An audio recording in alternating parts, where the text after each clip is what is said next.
So the UFC just went out and made one of the most interesting signings in the company's history when they decided to sign Kai Asakura, 135-pound bantamweight from RIZIN. Now, this is a massive move, ladies and gentlemen, for the UFC. And in this video, we're going to talk about who Kai Asakura is and why this is such a big deal for the UFC. Now, one of the things I want to mention before we talk about Kai is this is really a blueprint that the UFC has kind of laid out over the past few years. And they're kind of developing a track record for signing top talent from other organizations. I mean, this is nothing new from the UFC. We remember when they went out and signed Michael Venom Page from Bellator. They go out, they sign Michael Chandler. And how have those signings, benefited the UFC? I mean, Michael Venom Page going out there beating Kevin Holland. He's about to fight Ian Gary at International Fight Week. And I mean, what else do we really have to say about Michael Chandler? I mean, every fight that he has been inside the UFC has been batshit crazy and more than entertaining. So these guys have really kind of paved the way and brightened the idea for the UFC to be like, you know what? Let's sign this top tier MMA talent from these other promotions. And of course, we can't forget about one of the greatest boxers and one of the best knockout artists in the history of MMA, period, which is Ben Askren. Obviously, I'm joking. We can just forget about Ben Askren in this video. But anyway,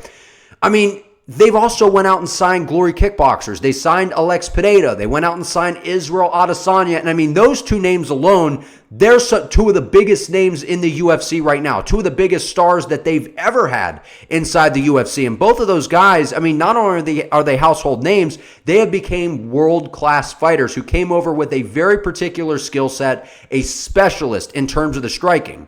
But when the UFC decides to go the MMA route, it's a little bit different. The questions aren't there when you're signing a kickboxer. When you sign Izzy, when you sign Pineda, it's like, okay, but how are they going to hold up against the grappling? To where you have to be really careful with the matchmaking, especially early on. To when you sign an MMA guy, they seem to get fast-tracked a lot quicker. I mean, we just saw MVP fight Kevin Holland. Michael Chandler got thrown right to Dan Hooker. So to say that we are going to have to wait a while to see Kai go in there against the best competition, I don't think is going to be something that is too far-fetched.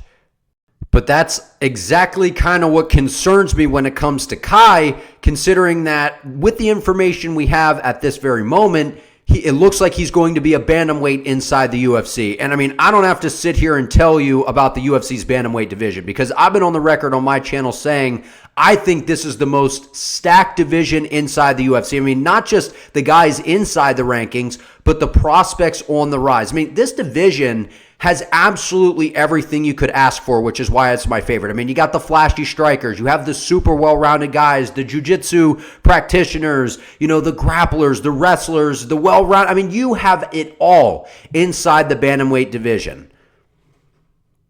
But when you talk about a guy like Kai Asakura, now you might have heard that last name and been like, where do I know that from? I feel like I know that. Well, his older brother actually took on Floyd Mayweather. So fighting clearly runs in the bloodline here. And one of the things that needs to be noted about Kai Asakura, not only is he a beast inside the cage or what was the ring over in RIZIN, but he is an absolute YouTube sensation. And you might say, well, okay, does that really mean anything? Oh, it absolutely means the world. And in today's day and age, especially when it comes to fighting. And if you haven't seen his highlights or you haven't seen his fights, go on YouTube after this video and check out some of his fights, man. I mean, his highlights are off the charts. I mean, and these videos overall are racking up millions of views, whether it's on his own personal channel where he has over 1 million subscribers himself and gets millions and millions of views on his own videos. But the videos that are on RIZIN's channel also rack up millions of views. So this guy is clearly not just some fighter that the UFC is signing, but he's absolutely an entertainer. And his fights are filled with just nasty knockouts and action the minute the bell strikes. I mean, this guy likes to push forward. He has slick hands. He has good kicks. He has good takedown defense. And a lot of his fights come by knockout. So whenever the UFC is going to make a signing outside of, the UFC, it's going to be somebody that is most likely very entertaining when it comes to the striking because that's what puts butts in seats.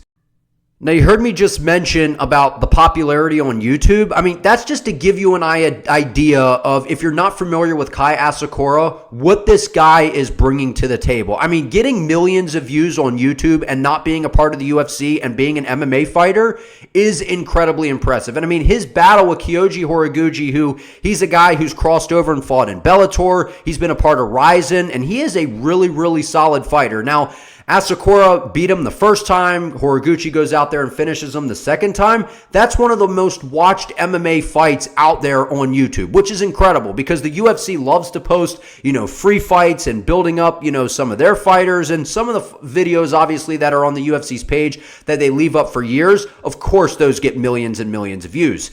But in terms of an outside promotion to get millions of views, that speaks volumes about what this young man brings to the table. So with all that being said, what really makes Kai Asakura so special, I know I touched on it a little bit, is just his aggressive striking and knockout style, man. I mean, this guy, the way he likes to push forward and the way that he is willing to put himself in harm's way, I just think is going to make him a fan favorite right off the bat from his very first fight in the UFC. And his precision and power are top notch. And when you find a guy that loves to push forward, that has some fire in his hands, a guy that is willing to put himself in harm's way, it is going to make for action-packed fights that fans are going to want to watch. And the UFC, honestly, one of the markets that they've really been lacking in over the years, like we're seeing Tatsuro Taira get an opportunity this weekend against Alex Perez. They are clearly looking to build up that Japanese market. And what a better way to go out there and sign such a huge name, one of the fan favorites over there in Kai Asakura. And with the skill set that he provides, coming into the most stacked division inside the UFC, the bantamweight division, it's going to make things really interesting. And he's not just a knockout artist that likes to just move forward, but he has a really solid ground game as well, making him a really well-rounded threat inside the bantamweight division.